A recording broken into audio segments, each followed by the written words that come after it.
Welcome in, everyone, to SEC State of Mind presented by FanDuel. I'm your host, Taylor Davis, joined as always by the man, the myth, the legend, Jay Campbell.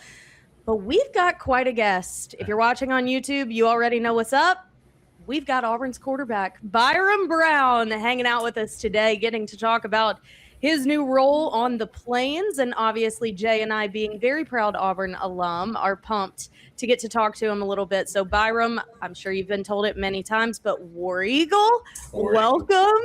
And we're so pumped to have you, my guy. I guess the obvious is just, what have the past several months of your life been like with this transition to Auburn? Man, it's been an absolute blessing, being able to come to a place like this and, lead a team. And we've been working hard every single day. We start spring ball next week and looking forward to that. So I really can't wait to get this 2026 team out there on the field. But Byron, coming from USF, where you've done absolutely phenomenal job there, and with Coach Gordon and Coach Golesh, and then you come to Auburn, and what's your motivation, coming to a program like Auburn? Because it wasn't just a guarantee that, it was going to be a smooth transition that you just come to Auburn. Like Miami and other teams were trying to get you as well. And what was the important reason for you to say, hey, I want to stick to the system that I already know and the staff that I already know and follow those guys to Auburn? Man, it was really a no-brainer the more you think about it. Coach Gordon, Coach Golesh, they really trusted me when they first got to USF, and being able to do what I've done with those guys, leading the helm, and it's really a no-brainer to come here and do the same thing in the SEC. So really looking forward to getting this team on the same page, one accord, and going in spring ball and then fall camp and all that. So looking forward to it. Yeah, I covered a few of South Florida's games during your time there, and during one of our phone interviews, I asked you, why are you at South Florida? No, absolutely no disrespect to that program. We've all seen what that program's been doing in the past few years, you being a big part of that. But it was a obvious point of conversation in our broadcast. When you turn on the tape and look at this guy, he looks like an SEC quarterback. That's just the natural question. So people would ask, why are you not in a Power 4 program? We know you could be. And you told me, I went back and looked at my notes. You told me, I am loyal to Coach Golesh. He's believed in me from the beginning, and all of this popularity now means nothing. When I had someone believe in me before, it was cool to. And I just thought that spoke volumes when you told me that. And so the fact that you now are with him at Auburn, to me, it didn't surprise me, because you gave me a peek into that relationship, and that loyalty has been there for years. But you also had the option to close the chapter on college football entirely. And the next level is a very real possibility for you. I think a lot of people were talking about that, just given the quarterback class that was happening. What ultimately did you feel, along with the staff and the system, that you still have to take or even give college football? What made you want another go at that level? Just, some unfinished business. Obviously the goal is to win the Natty, and what comes with the Natty, win the SEC title as well. Win the conference. So want to do those things, accomplish those feats as a team, and then wherever my path may lead, that's where it leads. But I really just got unfinished business to do in college, and wanted to come back and do that with the coaching staff that's believed in me since they first got there, and really bring this university back to where it should be. Yeah, and the biggest thing is you have a lot of hunger about yourself. I was able to talk to your dad and you during the process, and like I said, the things that you've been able to accomplish at USF. When you think about 2025, you had 3,158 yards passing, 28 touchdowns, 7 interceptions, rushing 175 rushes for 1,000 yards, 1,008 yards and 14 touchdowns. And then I go back and I look at 2023. 3,292 passing yards, 26 touchdown passes, 11 interceptions, 203 rushes for 809 yards and 11 touchdowns. So you have a great touchdown, right? So you protect the football, but you also know how to take chances. But you've also been asked to run the football a lot in your career. and you're a big, strong guy, you're physical. When people look at, they talk about Cam, they talk about a lot of guys as being your size and everything, right? What makes you unique though? What's your mindset between scrambling, but having a call run play, but then also knowing like, okay, I got to hang in the pocket and dissect the defense and throw the ball. Like, talk about your game a little bit. What people from Auburn should just expect from you a little bit. I'm always looking to make the right play, whether it's sitting inside the pocket and I know I have pressure, got to get the ball out.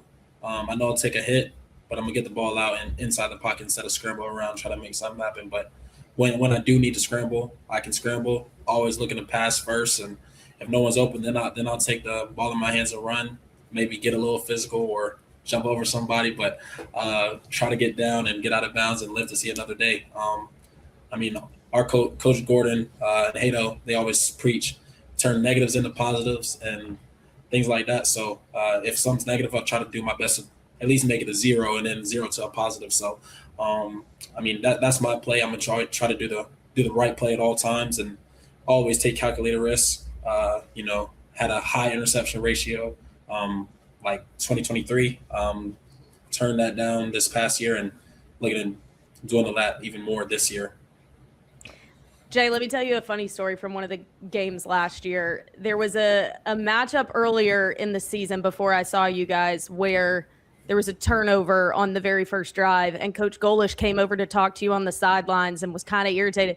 And he told me that you just kind of smirked at him and you were like, I know, I got it. Like, you don't get rattled. That is one thing that I really, really picked up on covering the sidelines with you. And Coach Golesh told me, if any other player did that to me, I would be like, no, we need to talk this through. But I look at Byrum and I'm like, oh no, he does know. Like, your ability to process, your ability to not get frazzled and know how to course correct in game is very, very impressive. And it really stood out to me when I covered your game. And what I also love about this offense is how well it suits your skill set. And it is so freaking fast. It's one of the fastest offenses I've ever been on a sideline for.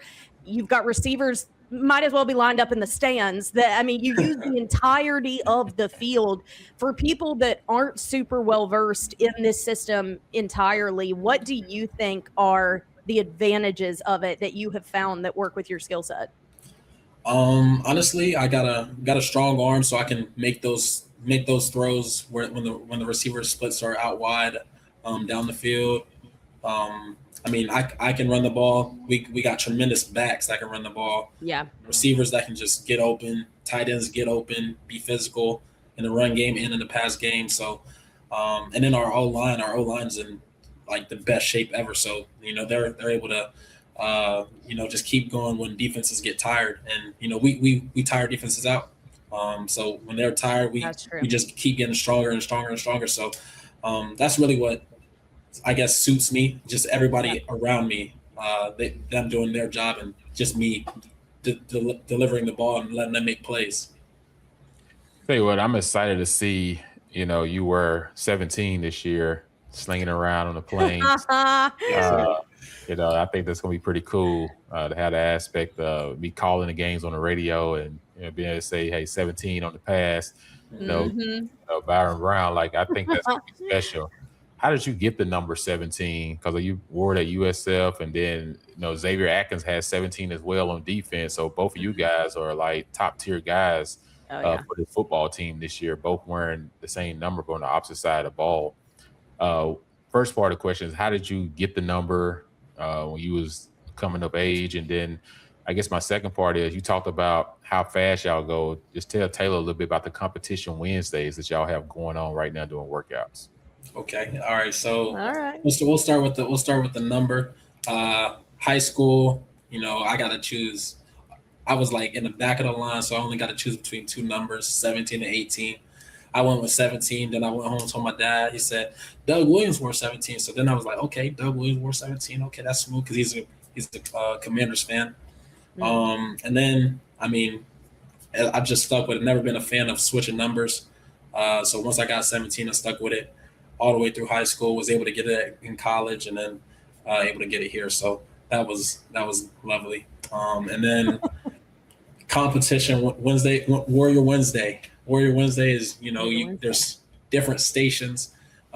You're going against one guy the whole day, from station to station to station to station. And then you got a finisher at the end. We call it the Iron Bowl. Love And that. honestly, like, it's the most simple workout. However, when you add the competition aspect of it, Yeah. you don't want to lose. It becomes a gruesome workout. Had guys throwing up. It was awesome. So it was really cool just to see the whole team go through that together. And then after the first one, the second one, everyone knew what it was. Everyone was dialed and locked in, and people started looking forward to the Wednesdays. Wow. I mean, Jay always talks about the importance of competition amongst the team and how key that is in position groups and workouts, all of that. So the fact that we're in March and we're talking about that is a good sign. Who's kind of like been a problem during those? Who has just absolutely balled during those? Man, Cody Sigler, D lineman. Really? Dog. Okay. Dog. But we've had a whole bunch of guys show up because they post the scores of the day around the facility, so you know who had a good day, you know who had a bad day. So it brings another factor like that too. You're gonna know about it. Oh, for sure. Okay, so an obvious element with Auburn right now is the desire to, you've already said it on this interview, get this program back to where it's been, get this program back to what it's absolutely capable of being. Obviously, Jay and I have been close to the program, and we talk all the time about how Auburn has everything it needs, absolutely everything, from resources to people to whatever, the fan base. I know you haven't experienced it firsthand in Jordan-Hare yet, but let me just tell you, there's nothing like it. And so for you to be in this role and have this opportunity to be part of a team and a season that does that, what's the mentality amongst the team of what that's going to take? It's going to take us sticking to our process, and then just having the right culture, having the right standard at all times. Everybody uplifting the standard, whether you're a support staff, player, dietitian, trainer, weight room, like everyone's gonna have that same standard. Everybody's gonna hold each other to that same standard, and everybody gonna say something too. Like, so everybody being on the same page, and then just us being us. I mean, we've heard about the teams in the past for sure, but we're the 2026 Auburn football team, and we're gonna be the 2026 Auburn football team, and we're gonna go out there every single day and compete, work hard, and not leave anything for chance. So like I said, looking forward to spring ball to see what we're really about. Heck yeah. Yeah, you're talking about spring ball comes Tuesday. You guys lace it up and start going against each other, and to create a winning aspect, right? You talk about a defense last year that finished, in a lot of categories, top 5.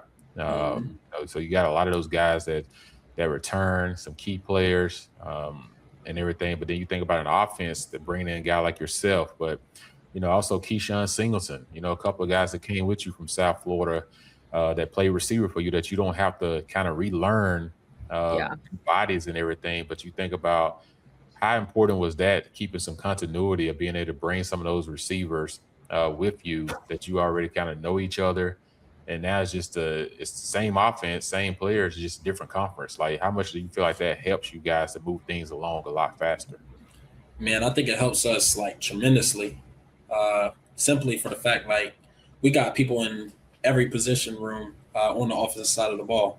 So, like, to help with, the people that were here before, teammates that were here before, they can ask the people from the other school, oh, what do you do on this? What do you do on this? Because they pretty much know it. And maybe hearing it from a player is different from hearing it from a coach. So it helps speed everything up and get us on that same page much, much quicker. So I think it's huge. I mean, you got Cole Best. He's doing a great job with the O-line. You got Chaz, Keyshawn with the receivers, Jonathan Eccles with the tight ends, and the Kai Davenport with the running back. So, I mean, we got somebody in every room that people can turn to. That's awesome.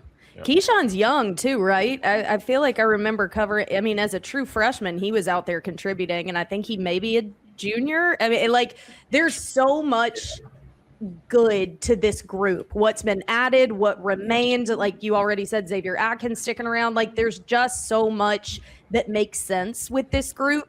And if there's one thing that I have learned in working with Coach Golesh, it is helping everything be cohesive. Like he's very intentional about that element of it. And given your history with him and how closely y'all have worked and now at this second program, Auburn fans listening that are getting used to all the newness, what are they getting in a head coach in Alex Golesh? They're getting a head coach that won't be outworked by anybody. Simple as that. He's going to be the first one in, last one out. He's going to watch film till he's dog tired. And then he's going to come out there on the field and give everything he got coaching-wise. So he's very, very hands-on. He'll get in, get at you, and get on you if you're not performing to the standard. That's true. So, I mean, they're going to get a great head coach that's going to do an elite head coach that's going to do everything in his power to bring this place back to where it should be. That's awesome. Yeah, he's definitely been energetic since day one.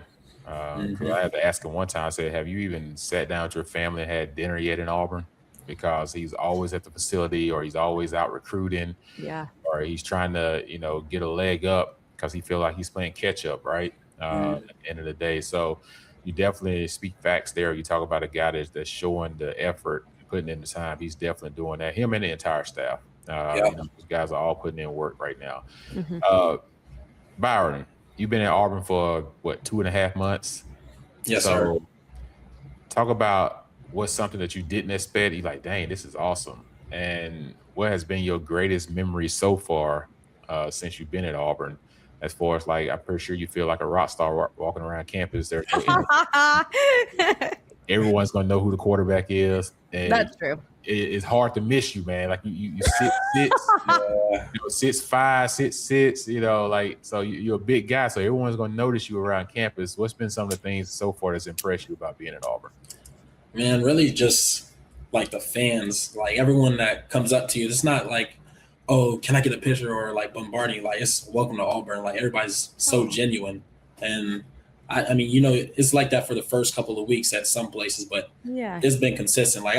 I'm out here in Jacksonville training, met an Auburn fan downstairs, literally maybe 20 minutes ago, checking into the hotel, War Eagle, welcome to Auburn. It's really like that. So that's might have been the most surprising thing. And as far as what my favorite memory so far, I mean, I feel like, my first day going onto the court and holding up the letter N. Yeah. I thought that was really cool. It's something I've never experienced before. And I mean, everyone was so excited. So that's probably been my most fond memory thus far, my first day here. That's pretty cool. I love to hear that. I mean, we think we're that way, but it's really cool to hear other stories of that as well. Shout out to the person in Jacksonville representing well. Is there, I'm sure you're just going to say, we just want to get on the field. Is there a game that you are kind of most excited to experience? I'm sure you've been told a lot about the Deep South's oldest rivalry, the Iron Bowl. We get LSU back this year. Is there any matchup in particular that you're like, man, I got to experience this one? You heard about the Iron Bowl, and our coach has made it a point to be ready, and we are ready. So the Iron Bowl for sure, and then obviously the first game of the year against Baylor, Mercedes-Benz Dome. So I'm looking forward to every other game as well. Just those two stick out the most, with it being the first and the last. Yeah. Heck of a competitor. A lot of your games this year, buddy, is going to be on national TV, so your family will get a chance to watch you a lot. And like I said, in some great games. I'm talking about great games that can make you legendary, right? And like I said, you don't go into the game thinking that way. You go into the game taking one snap at a time and doing everything you can to will your team to a victory. But what you do in the offseason will pay off during the season. And exactly. The best thing about you guys this year is no one knows what to expect. And I think that's the best, right? You get a chance to go out there, and like you said earlier, it's not about the teams of the past. It's about writing your own script. And I think Exactly. that's the key. Everybody's got to buy in, and everyone's got to buy in completely. And I think it's up to you guys to hold everybody to the standard. The coaches can do their part, but I think the locker room has to hold guys, the leaders, to the standard. 100%. And before we let you get out of here, I know Taylor may have one more as well. I got a couple funny questions real quick. Favorite food? Okay. Favorite food? Steak. Favorite Nice. color? Purple. Favorite car? Favorite car? I'll probably say Toyota Crown. Okay. I don't even know what that fit in is. the Toyota Crown? I have a Toyota Crown. I have a Toyota Crown. Oh my God. Very reliable. Very reliable. Okay, I Nice. gotta see that. And my last one is favorite clothing wear. I'll probably say Lululemon at the moment. Mm, Lululemon. I got a nice little Lululemon Auburn on right now. that is a All pretty good shirt. Pretty classic. Has an Auburn dentist hit you up yet for an NIL deal? Because if not, they're missing the mark. Actually, I got a text from my agent the other day about one, and we're just searching through the details, talking through the details at the moment. So There we go. Logistical marketing. I'm telling you, it's only a matter of time. I love it. Well, Byrum, we are so pumped to have you on the Plains, man. Jay, do you still hold any records? Yeah, right now the winningest quarterback record and the right. highest completion percentage record, I think. All right, I'm just what's the completion percentage? It's 69.7, I think. 9.7. Okay. Okay, he said that. We create competition even on this podcast. You know, like I wish I could have kind of played in this offense as well, because we didn't tend to run the ball as much back in the day. So when I ran the ball, it was a scramble. Like we may call one quarterback run play, and it used to be a quarterback draw, right? Yeah. Or sweep or something on like a certain situation play. But nowadays, these guys get a chance to utilize their talent, their legs, you know what I'm saying, and all these different things. So I like to see it, because everybody wants to get back out there. But they see somebody like Byrum running down through there and running over a safety. I'm trying to think of the game I saw that in game. You know the game. It was the first one, Boise. Oh yeah. Run over safety. You know what I'm saying? And you see these guys now, but still protect yourself. Let's be smart about it. We need you for the entire. We do. It's a long season. Don't need you going on the sideline trying to prove a point to somebody. Of course. Everybody get to the next down. Let's get to we know you're tough. We already got that. We just need Oh my gosh. It's going to be pretty cool to see 17 back out there at quarterback. Guess what? That means he had an outstanding year this year. So Facts. that's good. Yeah. Facts. That's what we want. That's what we want. All right, Byrum, we will let you go. Thank you so much for popping on, and we can't wait to see what you and the team do this season. Best of luck with spring ball. Yes, ma'am. Thank you so much, War Eagle. War Eagle. Appreciate it. Well, that was fantastic having Byrum Brown. So excited to see what he is able to do for the Tigers next season. I know spring ball is underway, so it feels like we've got some football to talk about, but basketball is happening literally in my backyard, and the tournament is certainly living up to the hype, J-Cam. I mean, this season in the SEC has had so much parity. You think you get a good read on one, and then it swaps, and we kind of expect to see that in the tournament. I was actually over there yesterday. I got a chance to go to Auburn's game and see the Tigers take down Mississippi State. LSU was also knocked out of the tournament. Ole Miss defeated Texas. Ole Miss, the 15 seed,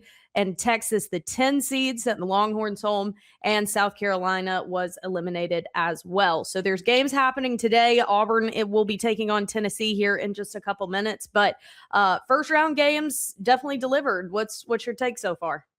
Yeah, I always get excited when March Madness and especially the SEC tournament times come, right? This was a deep conference this year, but overall, there are some teams that got to win. And, Auburn's one of those teams. Oklahoma's one of those teams. Those teams are the teams that have a legit chance to getting into the tournament. Yeah. But they probably going to only choose one of those two. And whoever goes the furthest in the tournament is probably going to get the nod. But, of course, Indiana's trying to fight, in the Big Ten to make the conference. So, make the NCAA tournament, which has a lot of